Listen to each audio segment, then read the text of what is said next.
किस देश में बैठकर ब्रह्म जगत का कारण बन रहा है, किस काल में बैठकर ब्रह्म जगत का कारण बन रहा है ना।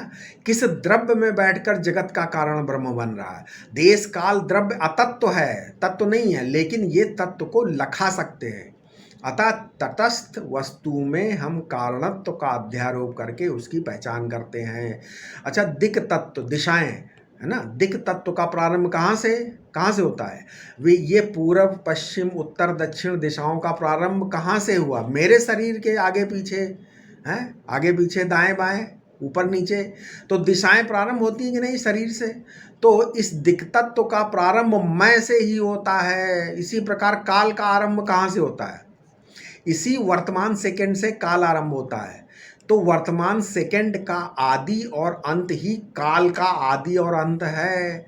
हमारी बुद्धि काल के अनादित्व और अनंतत्व को ग्रहण नहीं कर सकती। काल अनादित्व मैं हूँ, काल का अनंतत्व मैं हूँ। इसी प्रकार वर्तमान हृदय देश ही देश की अनादिता और अनंतता है। देखो, ये आम है, मान लो मैंगो, आम, ये फल है एक आम। ये आम कहाँ से पैदा हुआ है। अब आप बोलोगे भाई पेड़ से पैदा हुआ, ये तो एक साधारण विचार है। दूसरा विचार एक और है इसमें, क्या ये है कि आम का दर्शन कैसे होता, इन नेत्रों से हो रहा है, और नेत्राकार वृत्ति हृदय में है। उस नेत्राकार वृत्ति का जो अधिष्ठान और प्रकाशक है वो इस आम का वास्तविक कारण है, ठीक है, जिसके बिना इस आम की सिद्धि नहीं होती, और जिसके होने से ही आम की सिद्धि होती है, वही इस आम मैंगो का कारण है। कारण की खोज में अपने विचार को फैलाओ मत, ब्रह्मांड में ना भागो, हैं कि ब्रह्मांड के परे क्या है। इसलिए कारण की खोज में अपने विचार को मत फैलाओ।